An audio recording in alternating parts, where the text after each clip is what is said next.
नमस्कार बच्चों, सिवधाम YouTube channel में आपका हार्दिक स्वागत है, अभिनंदन है। आइए देखिए हम ना इस चैप्टर को आगे बढ़ाते हैं ना। हमारा फिनॉल चल रहा था ना, और फिनॉल में भी है ना केमिकल प्रॉपर्टी चल रही थी है ना, और उसमें भी हमने एक टाइप की रिएक्शंस कंप्लीट कर ली थी है ना।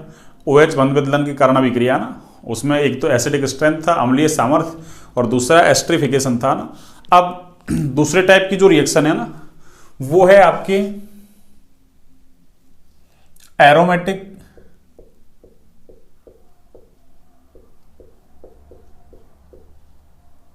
इलेक्ट्रॉन रागी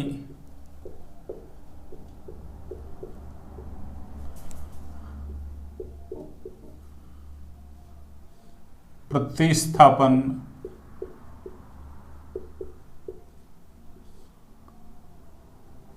अभिक्रिया, और इसको हम बोलते हैं ARSC है ना, एरोमेटिक इलेक्ट्रॉन रागी प्रतिस्थापन अभिक्रिया ना। और ये एरोमेटिक यौगिकों की लाक्षणिक अभिक्रियाएं होती हुई है ना। तो देखिए फिनॉल ARSC अभिक्रिया कहां देगा ना। देखिए सबसे पहले ये मैं बनाता हूं फिनॉल, ये लीजिए। ये फिनॉल में ये जो OH ग्रुप है ना, OH ग्रुप है ना, ऑक्सीजन के पास लोन पेयर है ना, और ये कैसा होता है, अरे ये प्लस आर इफेक्ट लगाता भैया ना, प्लस आर। उस वजह से ये बॉन्ड के इलेक्ट्रॉन है, ये किधर आएंगे,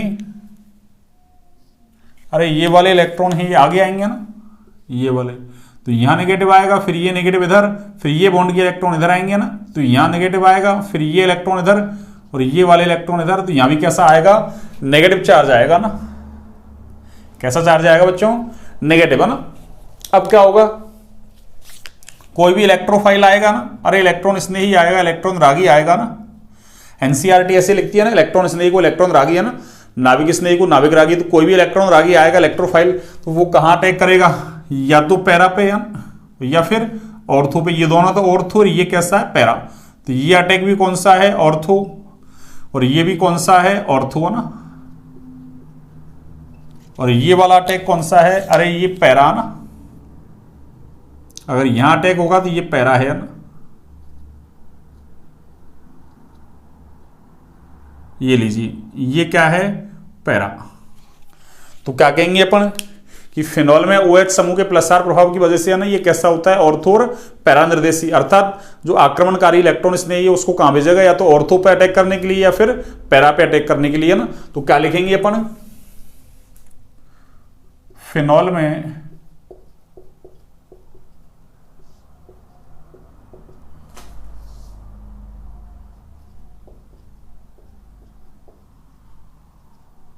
OH समूह के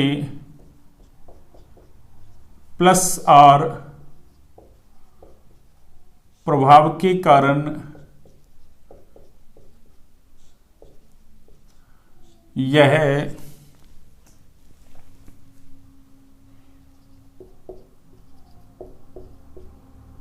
ऑर्थो व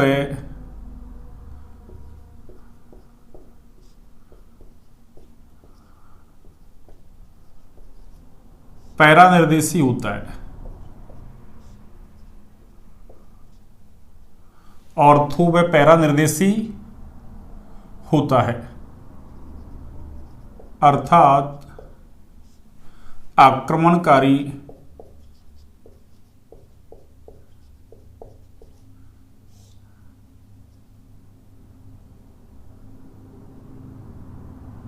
इलेक्ट्रॉन स्नेही को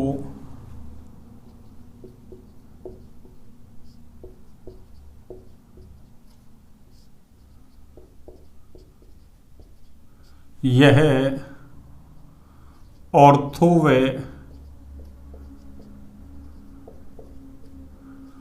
पैरा स्थिति पर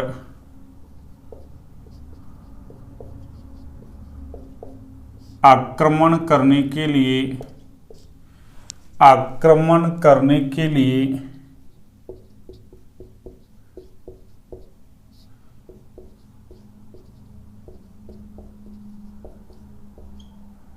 निर्देशित करता है।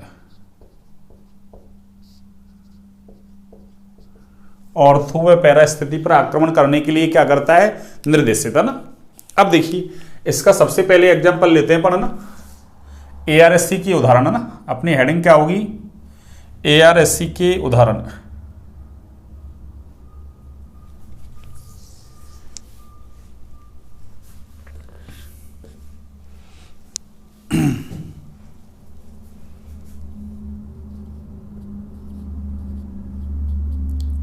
एआरएससी के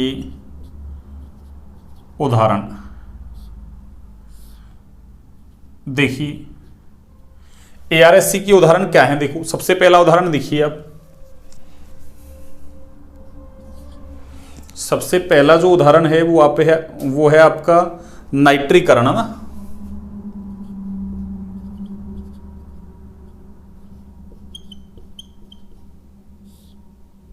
नाइट्रेशन, ठीक है ना। अब देखो नाइट्रीकरण दो तरीके से होगा भैया ना।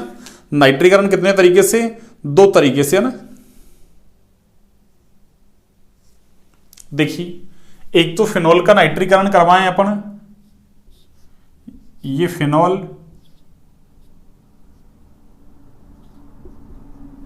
और इसका नाइट्रीकरण करवाएं किससे, डाइल्यूट HNO3 से भैया ना। किससे, डाइल्यूट HNO3 है ना, तनु HNO3, डाइल्यूट HNO3 से है ना। और 298 केल्विन टेम्परेचर पर है ना। तो क्या होगा,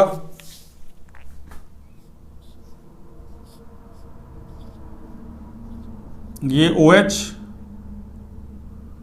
और इसकी ऑर्थो पोजीशन पर क्या आएगा, NO2। और एक बार क्या होगा,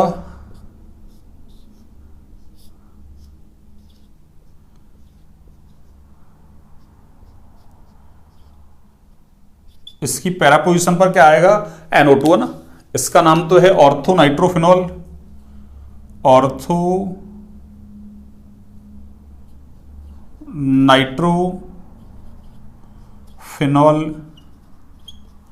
और ये कौन सा है, पैरा नाइट्रोफिनॉल। और सम्मिति की वजह से पैरा कैसा है, मेजर है ना, है ना।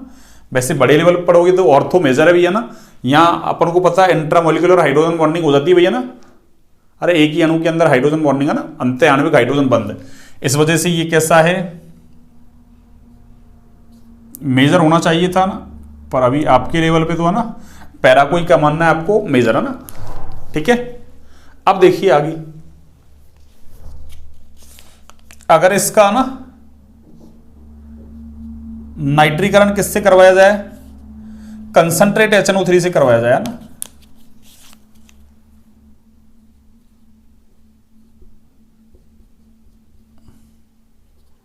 तो फिर क्या बनेगा, फिर बनेगा ये है ना,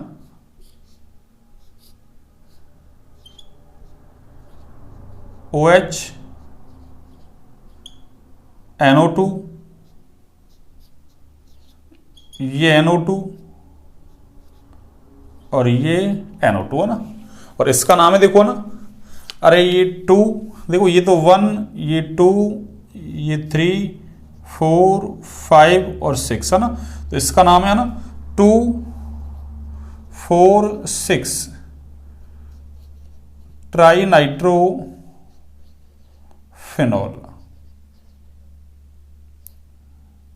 2, 4, 6 ट्राई नाइट्रोफिनॉल है ना।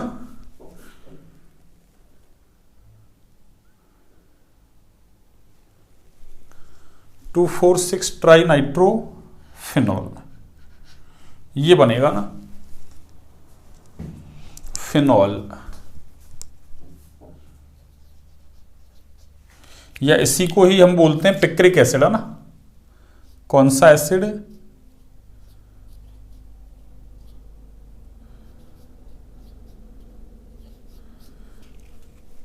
पिक्रिक एसिड है ना। ये फिनॉल से भी ज्यादा है ना, फिनॉल क्या मतलब कार्बोक्सिलिक एसिड से भी ज्यादा कैसा है, ये अम्लीय है भैया ना। उसकी वजह क्या है, अरे 3 इलेक्ट्रॉन विड्रॉइंग ग्रुप जुड़े हुए हैं भैया ना, 3 क्या जुड़े हुए हैं, इलेक्ट्रॉन विड्रॉइंग ग्रुप। ये पीछे भी आया था, याद हो तो आपको ना, एरिल हैलाइड के अंदर भी आया था या ना, अपन ने एक एग्जांपल दिया था वहां ना। पिक्रिल क्लोराइड से पिक्रिक एसिड है ना, 2,4,6 ट्राइनाइट्रो है ना, फिनॉल, इसको पिक्रिक एसिड बोलते हैं ना। तो आपसे ऐसा पूछ ले कि एक ऐसा एसिड है ना जिसमें COOH ग्रुप नहीं है लेकिन फिर भी है ना एसिड है, तो वो कौन सा है? पिक्रिक एसिड है ना। कार्बोक्सिलिक एसिड से भी कैसा है? ज्यादा अम्लीय है ना। तो फिनॉल है ये सोडियम बाइकार्बोनेट टेस्ट नहीं देता भैया ना, लेकिन picric acid sodium bicarbonate test देता भी है ना। ध्यान रखें इसका नाम है ना, अरे इसका नाम ध्यान रखें, इंपॉर्टेंट है ना।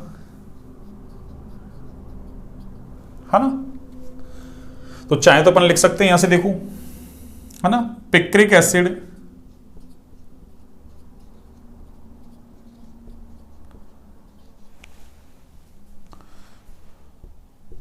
तीन प्रबल इलेक्ट्रॉन आकर्षी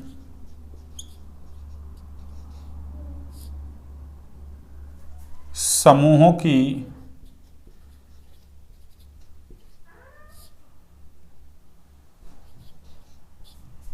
उपस्थिति के कारण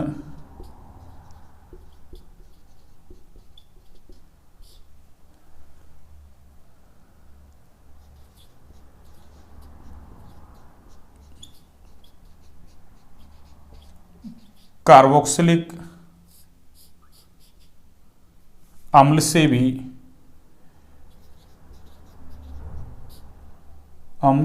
भी अधिक अम्लीय होता है ना।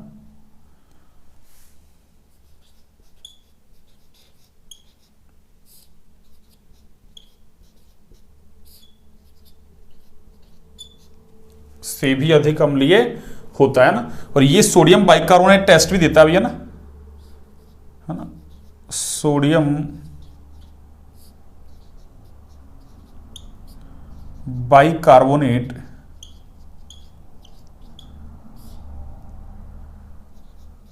है ना, परीक्षण भी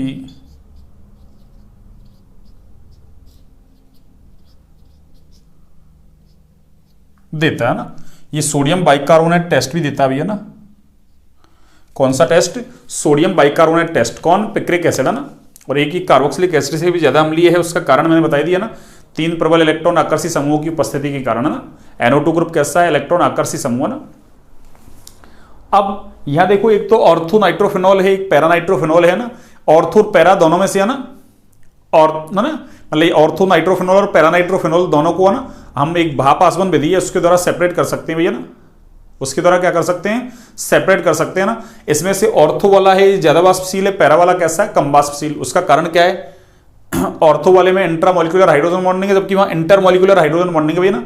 इंटरमोलिकुलर का मतलब अरे दो अणु आपस में जुड़ते हैं ना, तो वहां अणु आपस में जुड़ रहे हैं, इस वजह से अणुओं का संगुणन हो जाएगा ना। इस वजह से पैरा वाले की जो वाष्प है ना वो कम होगी है ना, जबकि ऑर्थो वाले की क्या होगी? ज्यादा। क्यों? एक ही अणु के अंदर हाइड्रोजन बॉन्डिंग टूट जाएगी आसानी से है ना। ठीक है ना। तो ये सवाल पूछा है पहले कि है ना फिनॉल का ना या ऑर्थो नाइट्रोफिनॉल और पैरा नाइट्रोफिनॉल में से कौन अधिक है ना, अरे वाष्पशील है, तो ऑर्थो वाला ज्यादा वाष्पशील है ना, बजाय किसके? पैरा वाले के ना। अब क्वथनांक पूछे तो उसकी वाष्प ज्यादा बन रही है, तो ऑर्थो वाले का क्वथनांक कम और पैरा वाले का क्वथनांक कैसा होगा?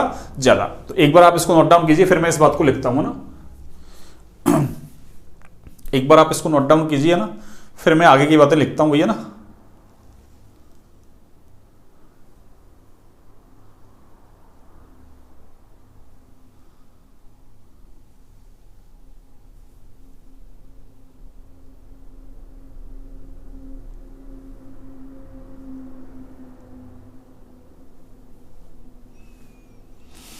हाँ जी, हो गया। देखिए आगे की बात करते हैं ना।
हाँ जी,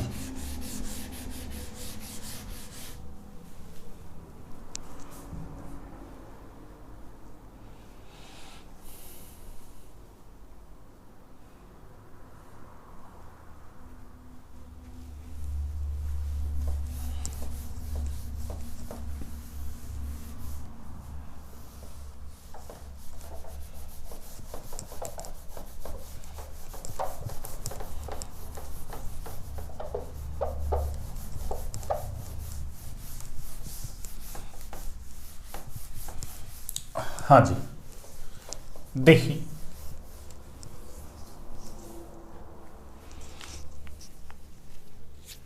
क्या लिख सकते हैं अपन, है ना, ऑर्थो व पैरा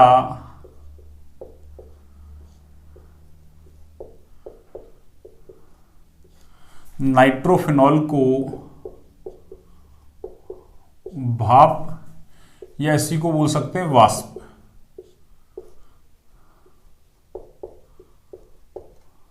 आसवन द्वारा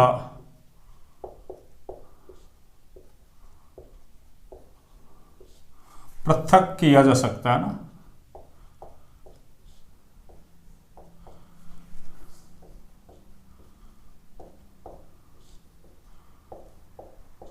तो एक सवाल तो ऐसे पूछ लिया आपसे, है ना, कि फिनॉल का नाइट्रीकरण करवाते हैं तनु HNO3 से, है ना, तो कौन कौन से समावयवी बनते हैं, तो ऑर्थो और पैरा, इनको कौन सी विधि से सेपरेट करते हैं, तो भाप आसवन विधि के द्वारा ना। अब देखिए, एक है ऑर्थो नाइट्रोफिनॉल, है ना, ये लो,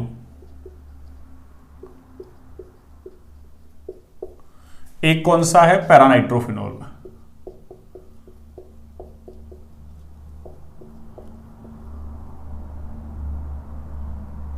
है ना, पैरानाइट्रोफिनॉल।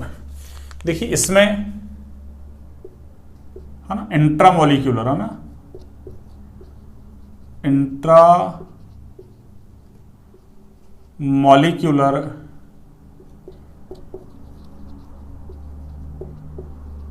हाइड्रोजन बॉन्डिंग पाई जाती है ना, जबकि यहां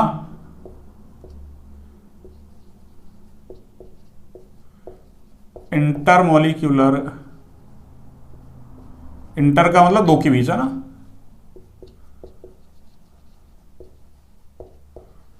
हाइड्रोजन बॉन्डिंग पाई जाती है ना, है ना, जिससे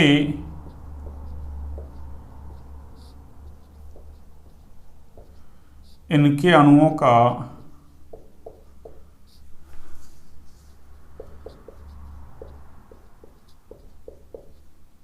संगुणन हो जाता है ना।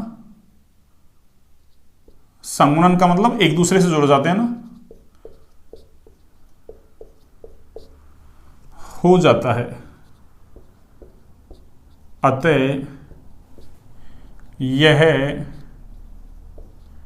कम वाष्पशील होता है ना, कम वाष्पशील होता है, जबकि ये कैसा है, अधिक वाष्पशील, है ना, अधिक वाष्पशील, ये कैसा है, अधिक वाष्पशील, है ना। तो यदि हम देखें तो वाष्पशील, है ना,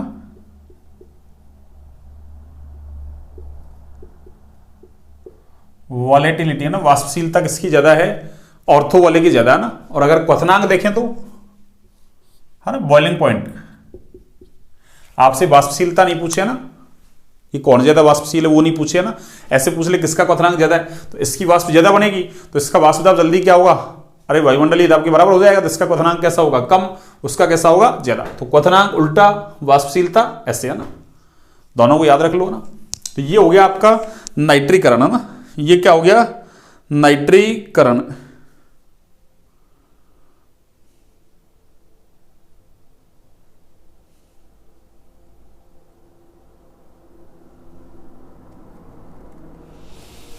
हाँ, एक चीज और देखो ना, वर्तमान में, है ना, फिनॉल को हम, है ना, इस तरीके से बना सकते हैं। देखो अब तो, अभी तो अपन ने क्या किया, तनु नाइट्रिक एसिड से इसका नाइट्रीकरण करवा दिया, एक बार सांद्र, ना, नाइट्रिक एसिड से क्या करवा दिया, इसका नाइट्रीकरण करवा दिया ना, दोनों में प्रोडक्ट अलग अलग बन गया ना, आजकल देखो ना फिनॉल को ना ऐसे ही बना सकते हैं ना।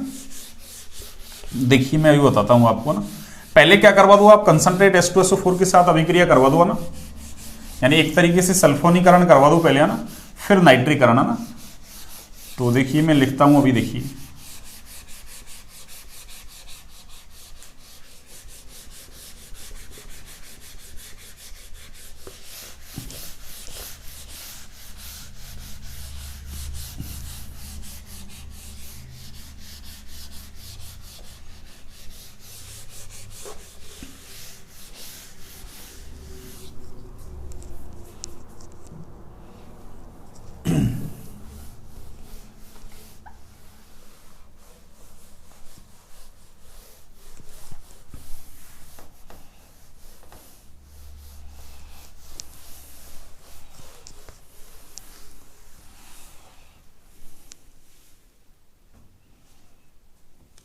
हाँ जी,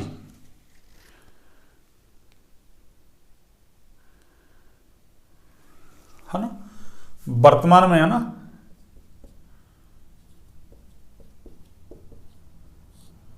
पिक्रिक अम्ल को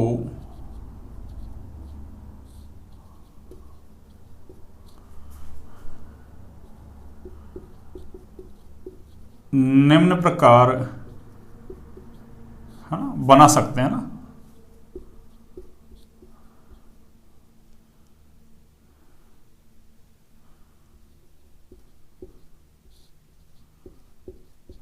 देखो कैसे बना सकते हैं, देखिए सबसे पहले क्या करते हैं, ये आपने क्या ले लिया, फिनॉल ले लिया ना। क्या ले लिया, फिनॉल। इसकी अभिक्रिया कंसंट्रेट H2SO4 से करवा देते हैं भैया ना। किससे, कंसंट्रेट H2SO4 से है ना। तो उससे क्या बनेगा, ये OH, और देखो कंसंट्रेट H2SO4 क्या करेगा, अरे इस ऑर्थो और पैरा पे क्या कर देगा, सल्फोनिक ग्रुप जोड़ देगा ना। और आगे क्या करवा दो, इसकी कंसंट्रेट SNO3 से अभिक्रिया करवा दो ना। किससे बच्चों, कंसंट्रेट HNO3 से। तो इससे क्या होगा, अरे इससे ये बन जाएगा OH, और ये सल्फोनिक ग्रुप हट जाएगा NO2 और ये NO2 है ना। ये चलिए इसी को कर दो ना, ये लीजिए ये NO2, और इसी का नाम क्या है, अरे इसी का ही नाम पिक्रिक एसिड है भैया ना। इसी का ही नाम क्या है बच्चों, पिक्रिक एसिड है ना। इसका नाम देखो,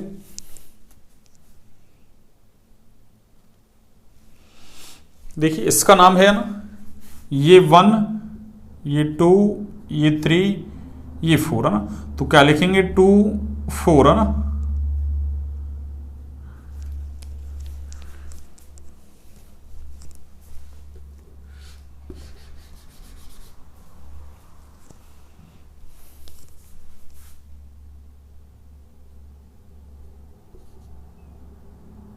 टू 4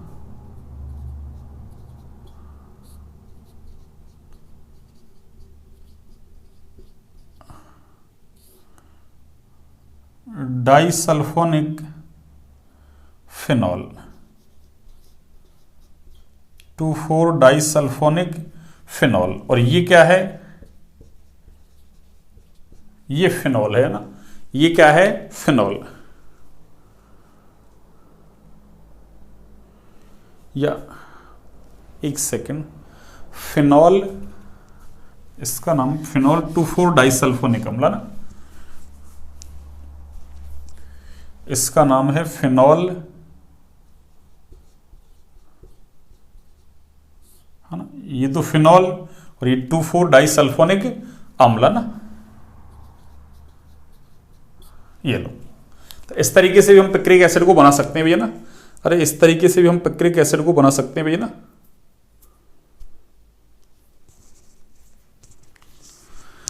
तो एक एग्जांपल हमने कर लिया ना।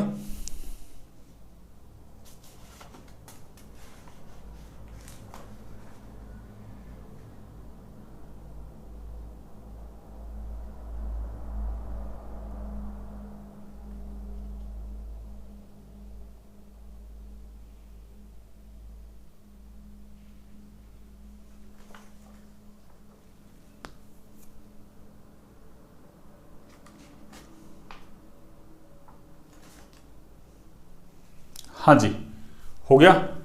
अब देखिए दूसरा उदाहरण देखिए ARSC का ना, ARSC का दूसरा उदाहरण क्या है सुनिए।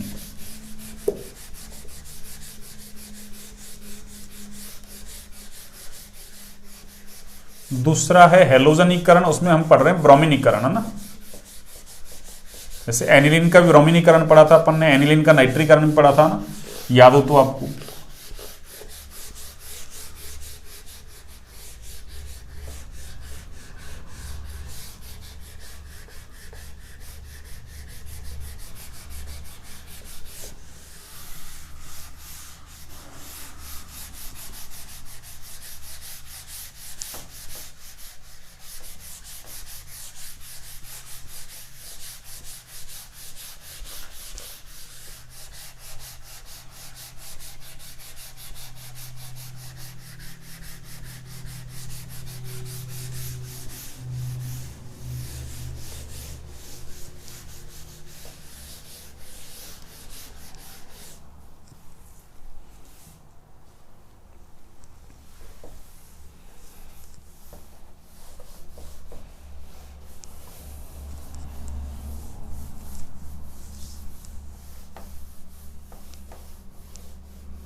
हाँ जी, दूसरा जो एग्जाम्पल है आपके ना, वो है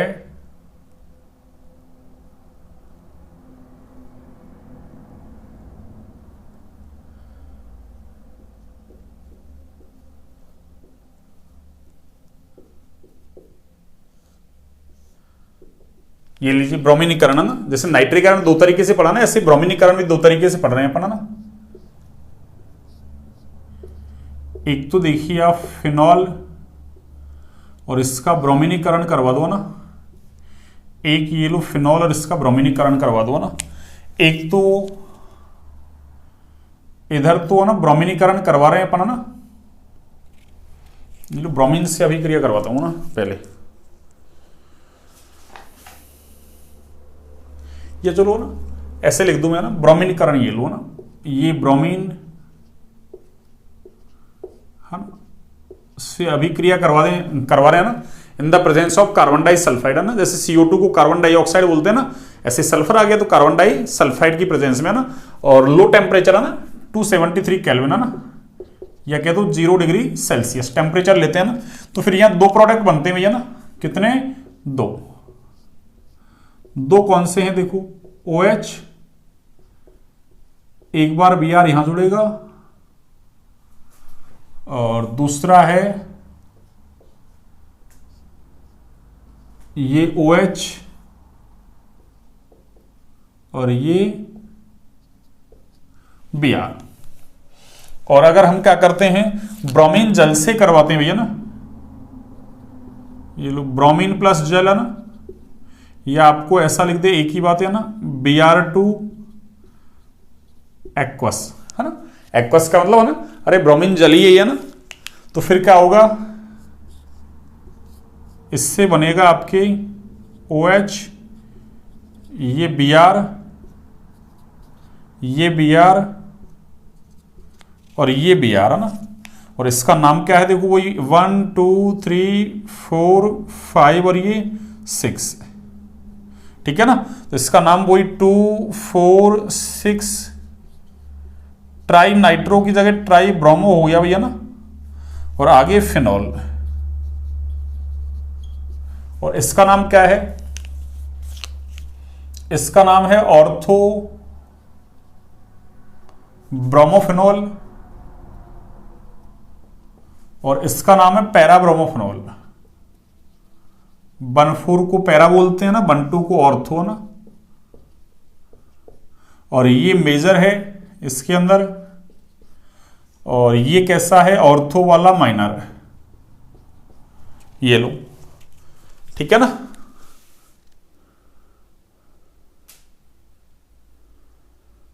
और ये वाइट PPT बनता भी है ना, इसका कैसा, अरे वाइट पीपीटी बनता है ना, प्रेसिपिटेट बनता है इसका ना, वाइट पीपीटी है ना। तो फिनॉल की अभिक्रिया ब्रोमीन से करवाते हैं ना in the presence of carbon disulphide है ना, या फिर क्लोरोफॉर्म भी ले सकते हैं इसकी जगह, काम है ना। अरे इसकी जगह कार्बन डाइसल्फाइड ले लो ना, या फिर क्लोरोफॉर्म भी ले सकते हैं ना। अल्प ध्रुवीय, ये तो अध्रुवीय है ना, अध्रुवीय या अल्प ध्रुवीय है ना, विलायक लेते हैं उसकी प्रेजेंस में करवाते हैं तो ऑर्थो और पैरा दो प्रोडक्ट बनेंगे, पैरा मेजर ऑर्थो माइनर। और अगर ब्रोमीन जल से करवाते हैं तो 2,4,6 ट्राइब्रोमो है ना, फिनॉल का क्या बनता है, वाइट पीपीटी है ना। अब देखिए अगर हम बेंजीन वगैरह का हेलोजनीकरण करवाते हैं ना, हेलोजनीकरण का मतलब क्लोरीनीकरण करवाओ, ब्रोमीनीकरण करवाओ, तो या तो हम निर्जल लुईस सम लेते थे या कोई हेलोजन वाहक वगैरह लेते थे ना, यानी लुईस एसिड लेते थे। लेकिन यहां अपन ने लुईस एसिड वगैरह नहीं लिया, ऐसा कुछ भी है ना, लिया है क्या, नहीं। उसका कारण क्या है, अरे वहां पे तो क्या करना होता है, उसको हेलोजन होता है ना, तो हेलोजन से ना जैसे Cl या Br है, तो लुईस एसिड क्या करेगा वहां से, अरे एक हेलोजन को ले जाएगा ना माइनस के रूप में, दूसरा इलेक्ट्रॉन नहीं बन जाएगा ना, तो वहां तो इलेक्ट्रॉन नहीं बनाना था इसलिए ना। जबकि यहां क्या होगा, अरे यहां ये फिनॉल में है ना, अरे ये जो OH ग्रुप है ना, फिनॉल में OH ग्रुप का प्लस आर इफेक्ट लग रहा है ना, तो ये इलेक्ट्रॉन इधर, तो ये इलेक्ट्रॉन इधर, और ये इस पे अटैक करेगा ब्रोमीन पे, उसको बाहर कर देगा ना Br माइनस को, जबकि वहां लुईस एसिड लेके जाता था। जबकि यहां अरे ये OH समूह का क्या है, उच्च सक्रियण प्रभाव है, ये क्या कर रहा है, बेंजीन रिंग को हाईली एक्टिव कर रहा है ना। तो क्या कहेंगे कि फिनॉल के है ना हेलोजनीकरण में लुईस अम्ल की आवश्यकता नहीं होती है ना, जिसका कारण क्या है, OH समूह का उच्च सक्रियण प्रभाव, हाईली एक्टिवेटिंग ग्रुप है ना, है ही है ना, किस वजह से, प्लस आर प्रभाव है ना दिखाने की वजह से। क्यों, अरे जो group plus R plus H plus I group है ना होते हैं ना, प्लस आर या प्लस एच या प्लस आई इफेक्ट दिखाते हैं ना, वो बेंजीन रिंग में इलेक्ट्रॉन देते हैं, यानी बेंजीन रिंग को एक्टिवेट कर देते हैं ना। अब OH का है ना प्लस आर इफेक्ट खूब ज्यादा है ना, इसलिए हाईली एक्टिवेट कर देगा जिसको, बेंजीन रिंग को। जो बेंजीन रिंग क्या करेगा, ब्रोमीन के ऊपर अटैक करेगा, एक Br माइनस को बाहर कर देगा ना, इसलिए। तो क्या लिख सकते हैं यहां से, देखिए मैं इधर लिखता हूं ना,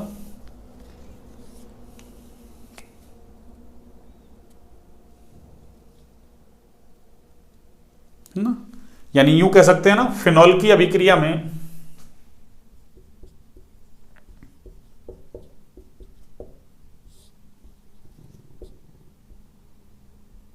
फिनॉल की अभिक्रिया में ब्रोमीन का ध्रुवण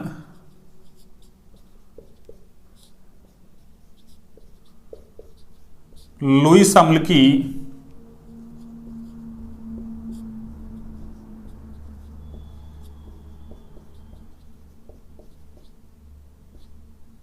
है ना अनुपस्थिति, लुईस अम्ल की अनुपस्थिति में भी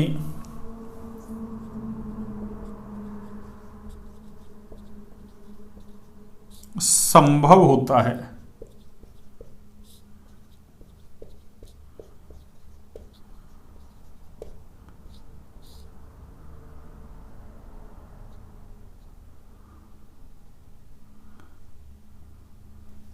जिसका कारण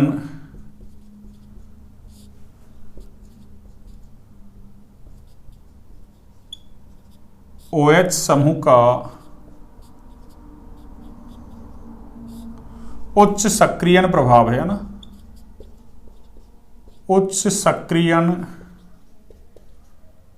प्रभाव है ना। अरे कहने का मतलब ये है, ये देखो, अरे ऐसे है ना, ये लो, अरे ये OH और इधर अपन ने क्या ले रखा है, अरे ये Br2 ले रखा है बच्चों ना, क्या ले रखा है Br2। तो क्या होगा देखो, अरे यहां से ये OH क्या दिखा रहा है, अरे ये प्लस आर दिखा रहा था इलेक्ट्रॉन इधर, और ये वाले इलेक्ट्रॉन इधर आएंगे तो यहाँ पे नेगेटिव चार्ज आएगा, ये इस पे अटैक करेगा, इस Br को बाहर कर देगा। यानी कहने का मतलब ये है, ये वाले पाई इलेक्ट्रॉन इधर अटैक करेंगे और यहां से Br को अरे बाहर कर देगा। तो अपन ने क्या कहा कि फिनॉल की अभिक्रिया में ब्रोमीन का ध्रुवण, ध्रुवण का मतलब अरे Br के बीच बॉन्ड था, ये Br इलेक्ट्रॉन लेके चला गया माइनस, और इस पे क्या आएगा प्लस, वो यहां जुड़ जाएगा। ठीक है ना, क्यों, ये इलेक्ट्रॉन यहाँ आए थे माइनस, माइनस ने अटैक किया इसके ऊपर है ना, और वहां से उसको बाहर कर दिया। जबकि बेंजीन में क्या करते हैं अपन, बेंजीन में अरे बेंजीन लेते हैं ना, बेंजीन, ये जो मैं समझा रहा हूं वो ये है, देखो अरे बेंजीन लोगे ना आप, बेंजीन और मान लो उसका मुझे क्या करवाना है, अरे ब्रोमीनीकरण करवाना है, तो मुझे क्या लेना पड़ेगा, अरे कोई ना कोई लुईस अम्ल वगैरह लेना पड़ेगा, FeCl3, FeBr3, AlCl3 कुछ भी ले लो, है ना, SbCl5 ले लो। अब यहाँ तो क्या है, वहां तो OH समूह प्लस R लगा रहा था ना, अरे ये प्लस R लगा रहा था, इस वजह से ऐसा हो गया, यहाँ तो कोई दिक्कत नहीं थी ना। लेकिन यहाँ, अब यहाँ तो अरे बेंजीन रिंग पे तो कोई ग्रुप है ही नहीं ना, तो Br से है ना, ये Br2 से Br प्लस कौन बनाएगा, Br माइनस कौन बनाएगा ना, क्यों Br प्लस चाहिए ना, जिसके ऊपर प्लस चार्ज वो इलेक्ट्रॉन स्नेक का काम करता है। तो फिर कौन करेगा, अरे ये AlCl3 क्या करेगा, इस एक Br को Br माइनस के रूप में ले जाएगा, तो इस पे क्या आएगा प्लस, इस पे माइनस, ये लो, और ये जाके इस पे जुड़ जाएगा फिर। तो कहने का मतलब ये है कि बेंजीन का यदि हेलोजनीकरण करवाते हैं, ब्रोमीनीकरण, तो फिर हमको क्या करना पड़ेगा, लुईस एसिड लेना पड़ेगा ना, किसके लिए, इस ब्रोमीन के ध्रुवण के लिए, यानी इस ब्रोमीन के बॉन्ड को ब्रेक करने के लिए। जबकि यहां क्या हो रहा है, OH समूह के प्लस R प्रभाव की वजह से क्या हो रहा है, ये है ना डायरेक्ट अटैक कर रहा है इसके ऊपर, क्यों, बेंजीन रिंग के अंदर इलेक्ट्रॉन डेंसिटी ज्यादा हो गई है ना, पाई इलेक्ट्रॉन डेंसिटी, तो ये पाई इलेक्ट्रॉन डेंसिटी इसके ऊपर अटैक कर रही है, यहां से इसको बाहर कर, यानी वो ब्रोमीन ब्रोमीन के बीच के बॉन्ड को ब्रेक कर देगा ना। तो यही लिखा है मैंने यहां ना, ये लो, चाहो तो इसको ना, ये लो याद रख लेना, है ना, ये लो मिटा के क्या करोगे, ठीक है ना। तो अभी तक हमने एक तो क्या पढ़ लिया, नाइट्रीकरण, दूसरा ब्रोमीनीकरण, है ना। अब देखिए आगे,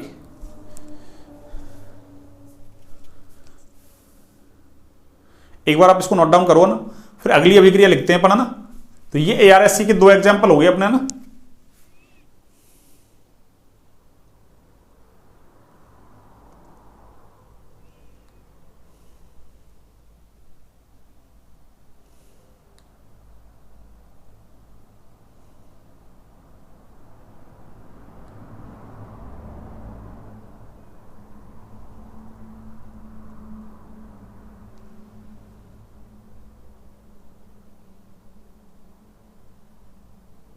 हाँ जी, अब देखिए दूसरी अभिक्रिया देखिए आप, है ना।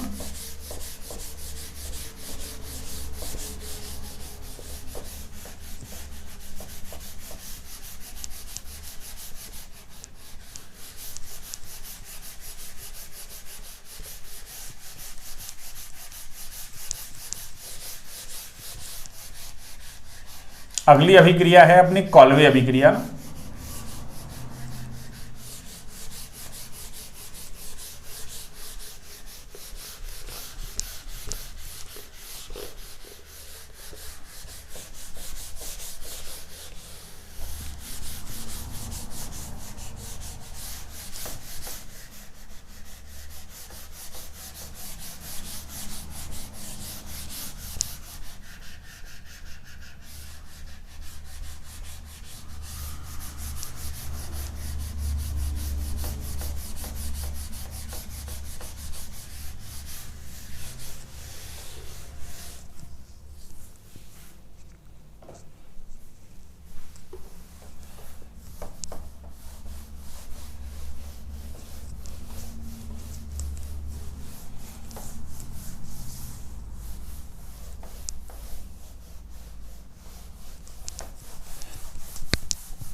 हाँ जी,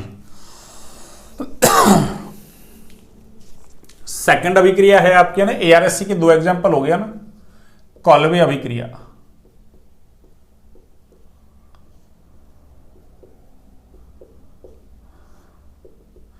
तो कॉल्वे अभिक्रिया क्या है ना, फिनॉल की अभिक्रिया क्षारीय माध्यम में, है ना, जैसे NaOH ले लिया ना, क्षारीय माध्यम में CO2 से करवाते हैं ना, तो एक सोडियम सैलिसिलेट बनता भी है ना, क्या बनता है, सोडियम सैलिसिलेट, है ना, और जिसका क्या करवा दो आप आगे एसिडिफिकेशन करवा दो, उससे है ना अपन को सैलिसिलिक अम्ल मिल जाएगा ना। ये अभिक्रिया कौन सी अभिक्रिया है, अरे इस अभिक्रिया का नाम है कॉल्वे अभिक्रिया ना। कौन सी अभिक्रिया, कॉल्वे। तो क्या कहेंगे अपन कि फिनॉल की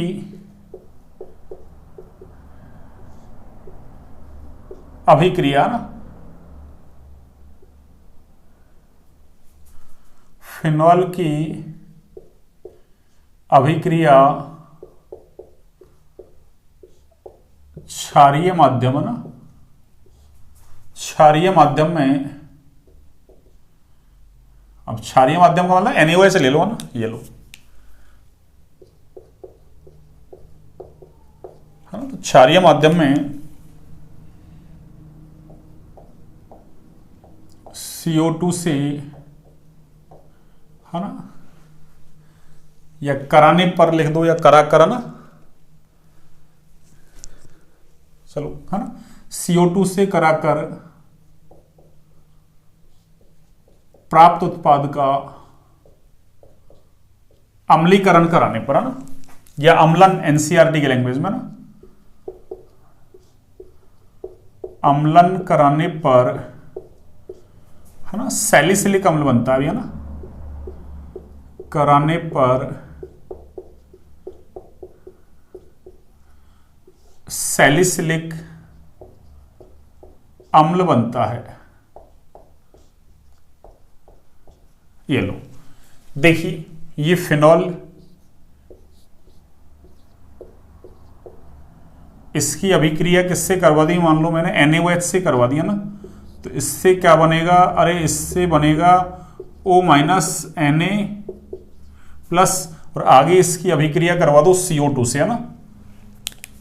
देखिए पहले तो किससे करवा रहे हैं अपन, NaOH से। ये लो, ये क्या है, फिनॉल, और ये क्या है, अरे ये सोडियम फेनॉक्साइड है भैया ना।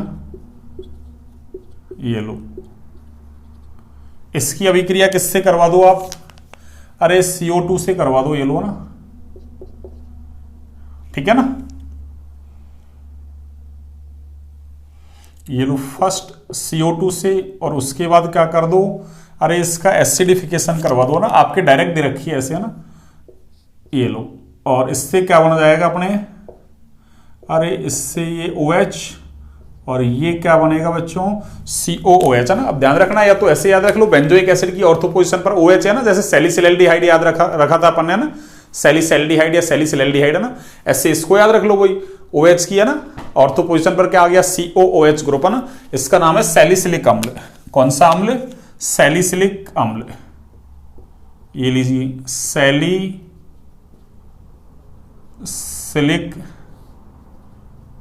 अम्ल, ये लीजिए। और इसी को हम बोलते हैं ना 2 हाइड्रोक्सी बेंजोइक एसिड, है ना,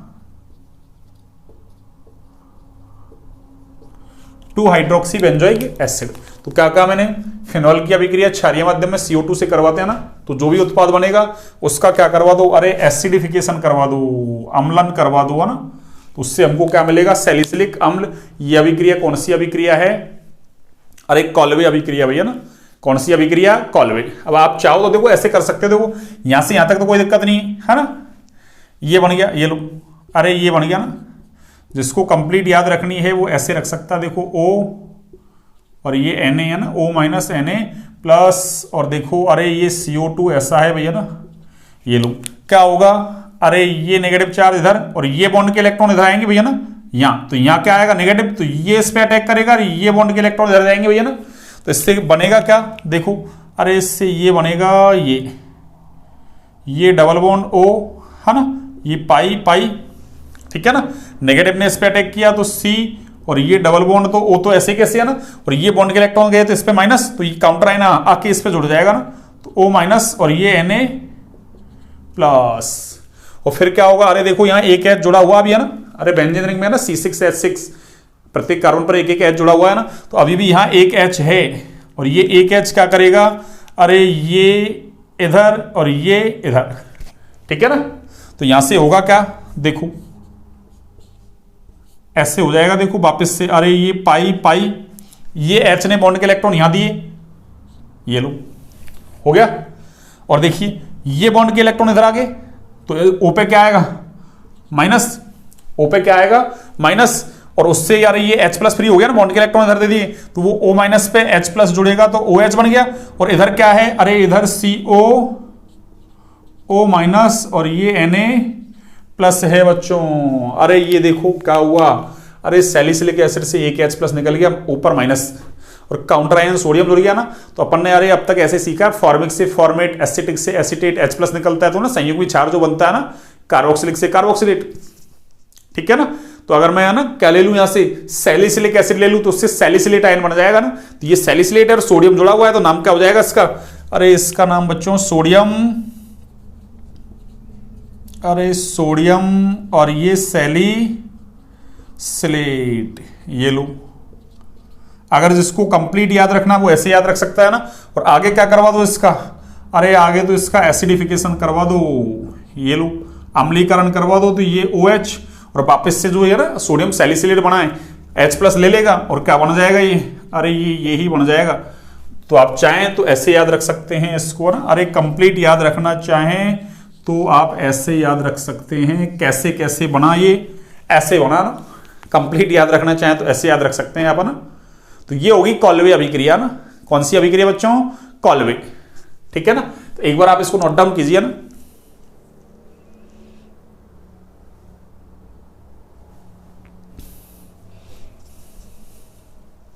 चलिए एक अभिक्रिया लिखता हूं मैं, देखो तीसरी अभिक्रिया देखो आप ना, फिर आप नोट डाउन करना ना। यानी यसदरज, यसदरज, अरे समझते हो ना, यसदरज का मतलब जिंक का ना। यसदरज का मतलब क्या है बच्चों, जिंक का ना। तो जिंक के साथ अभिक्रिया ना, के साथ, है ना, अभिक्रिया, यानी फिनॉल की अभिक्रिया किसके साथ करवाते हैं, अरे जिंक के साथ करवाते हैं। इंपॉर्टेंट रिएक्शन है ना, अरे very very very very important है ना। ये लो, पूछ ली जाती है, दो तरीके से पूछता है ना। और कैसे पूछता है, दो तरीके से, देखिए। अरे ये फिनॉल, ये लो, और इसको क्या करते हैं, अरे जिंक लिख दे या जिंक चूर्ण लिख दे ना, जिंक पाउडर, एक ही बात है ना।